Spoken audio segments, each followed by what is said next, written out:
Orang Islam pasti masuk surga nggak Bapak Ibu? Siapa bilang? Hah? Pertanggungjawabkan. Orang Islam pasti masuk surga nggak? Pasti masuk surga nggak? Bu, pasti masuk surga nggak? Berani bertanggung jawab? Yang bilang pasti siapa?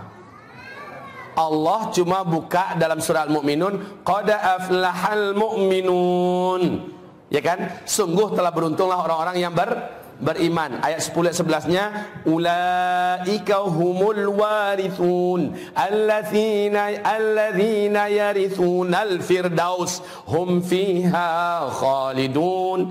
Allah berkata, orang-orang beriman pasti beruntung. Limadha, ayat 10-nya, karena mereka akan menjadi para pewaris. Apa yang mereka warisi? Surga Firdaus. Mereka kekal di dalamnya selama-lamanya. Jadi orang beriman ya. Di dalam Al-Quran ada enggak nama suratnya surah Al-Mu'minun? Ada? Surat keberapa?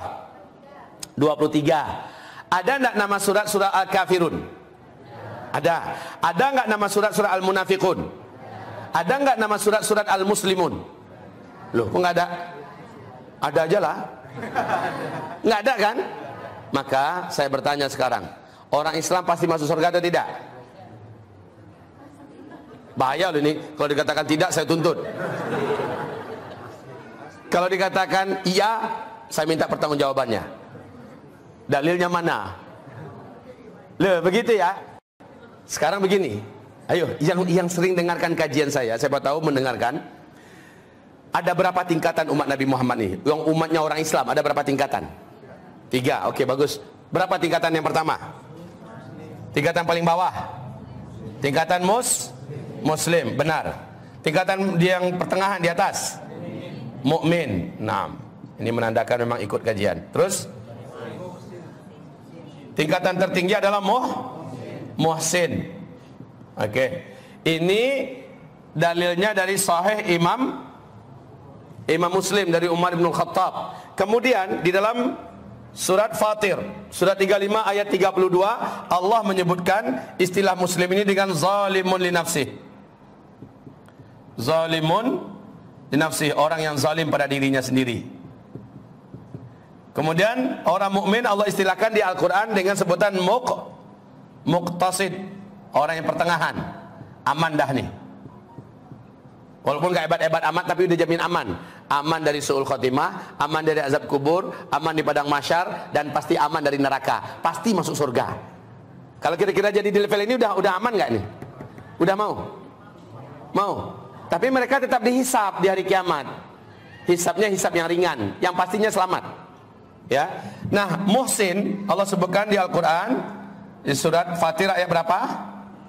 Surat 35 ayat 32, Allah sebutkan level tertinggi. Muhsin ini dengan sebutan sabiqun bil khairat. Sabiqun bil khairat. Orang yang paling di depan untuk urusan yang baik-baik. Asal ada saja waktu untuk berbuat baik, peluang untuk berbuat baik, dia pasti mengerjakan. Ini level tinggi, sabiqun bil khairat. Coba nanti dengarkan kajian saya tentang sirat. Kemarin saya mengaji ini di Masjid Trans di Bandung. Hampir rata-rata para pemuda-pemudi nangis mendengarkan uraian tentang sirat. Bapak Ibu, sampai langsung ke sana, lalu dipersilakan masuk pintu surga dari pintu yang manapun. Masya Allah, istimewa betul muhsin ini. Mau pilih yang mana? Iyalah, yang enak-enak pasti pilihnya muhsin. Tapi level itu tolong dibaca dengan kesesuaian kita di dunia ini. Kalau orang beriman, ciri khasnya amalan yang wajib-wajib, yang Allah wajibkan dan dia mampu kerjakan, pasti dia kerjakan. Nggak akan mau dia tinggalkan. Sholat, puasa, ya. Kalau dia memang orang kaya, dia keluarkan zakat, dia haji, ya. Sementara yang haram-haram pasti dia tinggalkan. Ini orang mukmin nih. Namun dalam amalan-amalan sunat, dia tidaklah begitu memiliki komitmen. Kadang dia buat, kadang tidak. Kadang-kadang puasa Senin Kamis lagi semangat tuh. Kadang-kadang tidak. Kadang-kadang tahajud, kadang-kadang lewat, ya kan? Kadang duha, ya kadang-kadang enggak. Ya kadang-kadang begitu. Dan yang makruh-makruh masih ngembat. Nampak patai, serang. Tati lantang jengkol, latu habis, ya kan? Nampak durian, hobi. Yang makruh-makruh lah masih ada dikerjakan. Yang kayak gitu tuh dijamin oleh Allah, Allah ampuni. Ya kan? In tajtanibu kaba'ira ma tunhauna anhu nukaffir ankum sayyi'atikum. Siapa saja yang meninggalkan dosa-dosa besar, dosa-dosa kecilnya pasti kami akan tutupi, kata Allah Subhanahu wa taala. Taib, ini orangnya. Jadi dia masih dihisab nanti di padang mahsyar. Hisabnya hisaban yasira, hisab yang ringan. Nah, yang ini nih, ini muslim. Ini gimana kira-kira? Ini orangnya, saya ceritakan dulu hasil perjalanan hidupnya ya. Ya, ini orangnya kalau level muslim, banyak perintah-perintah yang wajib, yang diwajibkan Allah, dia sebenarnya bisa melakukannya. Dan dia sadar itu wajib, tapi dia masih banyak meninggalkannya. Dan banyak yang wajib-wajib dia tinggalkan, haram-haram, dia tahu itu haram, tapi masih suka dikerjakannya. Nah, kayak gini ini banyak nggak?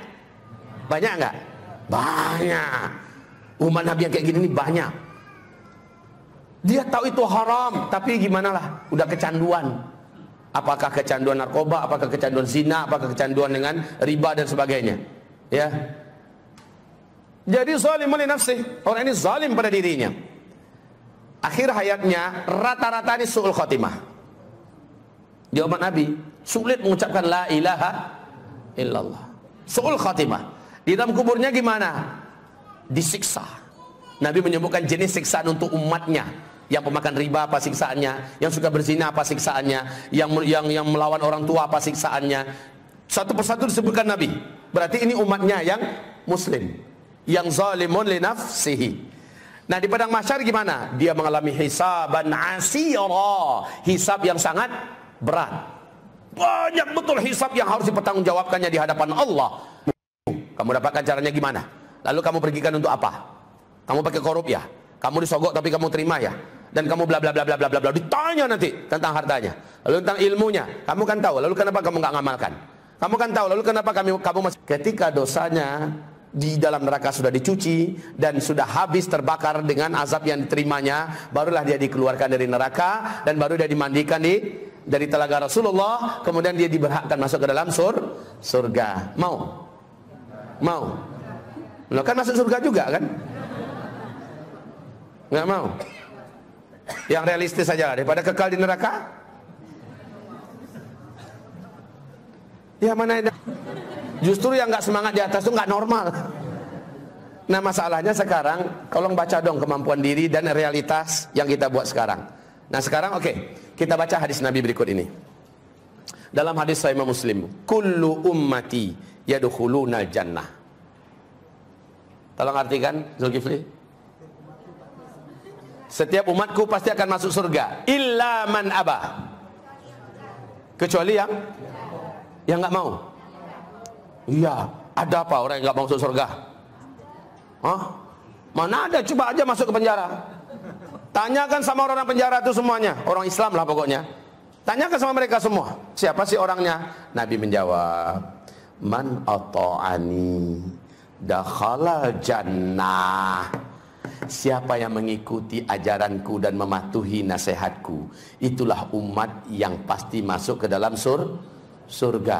Wa man asani faqad aba. Tapi siapa yang tidak mau mengikuti ajaranku dan tidak mau patuh kepada perintahku, itulah yang pasti masuk neraka. Ustaz, bukankah mengikuti ajaran dan patuh hanya untuk Allah? Sekarang Rasul mengatakan, laqad kana lakum fi Rasulillah uswatun liman kana yarjullaha wal yawmal akhir. Siapa yang ingin mencari ridha Allah, ingin mencari cinta Allah, ingin mendapatkan surga Allah, ingin selamat dari neraka Allah, ikuti Rasul. Kan begitu perintah Allah kan? Berarti bukan nyembah Rasul kita. Karena Allah merekomendasikan kamu ikuti Rasul ya, kamu patuhi dia ya, maka kamu akan masuk surga. Itulah maksudnya menyembah Allah, yaitu melalui contoh yang dicontohkan oleh Rasulullah kepada kita. Begitu. Nah, tadi Nabi mengatakan kullu ummati yadkhulunal jannah illa man aba. Seluruh umatku pasti akan masuk surga kecuali yang enggak mau. Siapa yang enggak mau ya Rasulullah? Yang enggak mengikuti, yang tidak mematuhi perintah dan ajaran nasihat-nasihatku, itulah yang tidak mau masuk surga. Tapi yang patuh kepadaku dan mengikuti ajaranku, itulah yang masuk surga.